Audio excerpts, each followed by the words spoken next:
Hello, today I'm going to talk to you about what you can learn from your spam box. My primary email address are all sorts of different domain names like bill@williamjmccrae.com, and I've got orders at Active Leads Pro and all these different domain names, but I forward them all to a Gmail account. Now this is an old Gmail account I no longer use, but I get a lot of emails still. The reason why I'm looking at it here is because I'm going to show you the spam account. And I want you to do this for yourself. I get a lot of spam because I'm on a lot of email lists. And even though I opt out of them, people tend to co-registrate and sell your leads and you get tons of spam. That's all there is to it.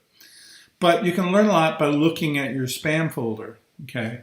Now, first of all, like all the girls have gone wild. It's, Russian ladies want a date, the things about your sex life. All those things are, Google reads your email. They know everything there is about you.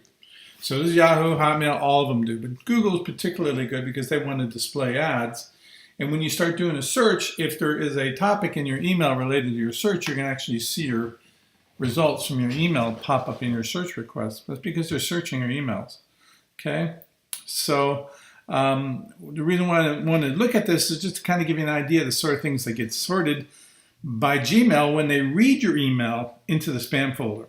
Now, the local ladies and all that stuff, or guys, or depending where you're coming from, these things with the funny looking marks, and those are all typical. Guys get them every day, okay? Because this is how these people are trying to recruit business. And just generally what it is there's scams out there where, they just send emails to every guy around, and they're like, well, this guy might be lonely, and he might spend a bunch of money on me to talk to him or something, They're generally scams. But I'm going to show you a couple other things here just because I want to show you how not having unique email copy is going to kill you. The first one I want to show you is Mo Latif. Mo Latif is a big-time marketer. I know the guy was involved in a lot of product launches before.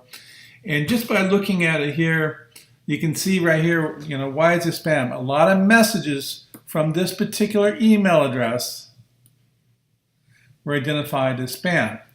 In other words, Mo is just emailing the heck out of all sorts of things, and he does a lot of, really aggressive marketing, and a lot of people have clicked the spam button, okay?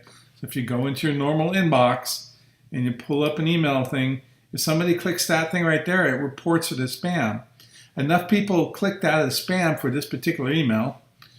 Other people get the same email, so other people have reported this. That's not the one I wanted to show you. I was looking at Mo Latif's. Other people have probably reported this as spam, and therefore, when it hit my inbox, Google says, oh, yeah, well, X percentage of people said this was spam, and we know that Mo Latif and this particular domain name send out a lot of spam, and I can guarantee you do. So we're going to mark that as spam, and we're going to put it in the spam folder. Now, what GetResponse happens to them is they're getting a negative mark against their domain and against their service in that particular SMTP IP channel. That's the email channel that they're mailing the content on because of mailing with Mo Latif. So what they probably have done is downgraded them into a lower quality SMTP servers, and that even makes the spam problem worse. So Mo's probably got a list of 500,000 people and spamming the hell out of people just to get a few hundred clicks. Okay, so Gmail reads your email if other people have marked it spam because of either the domain name, this name, or the content. This is why I don't use swipe, and this is why I don't give people swipe. If you have 5,000 people mailing the exact same email content out, enough people will mark it as spam, and they'll come into Gmail. Gmail will read your email, and it will look at it and will go, hey, this guy's fine, that domain's fine, but we've seen this email a lot. And then they'll just sort it in the spam folder. That's all they'll do. So that's what happens there with Mo. Let's take a look at another one right here. This message right here, the message were identified as spam in the past.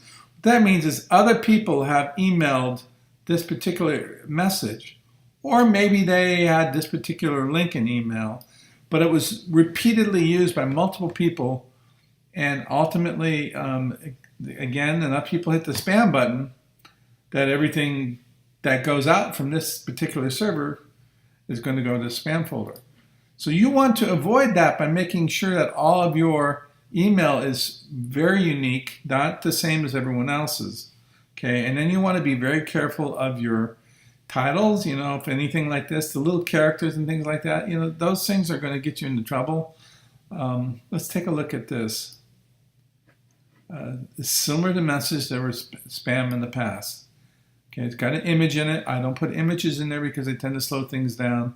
And this is email and links and everything else. Now, a lot of people use hyperlinks. And that's just as bad as sending a link in, because Gmail is basically HTML that's delivered, and so Google obviously indexes websites. It can read HTML and PHP and all the different types of languages out there and find out what that link is. So if that link is considered spam, it goes to the spam folder. So you want to make sure you have your own unique copy. You don't want to use other people's swipe.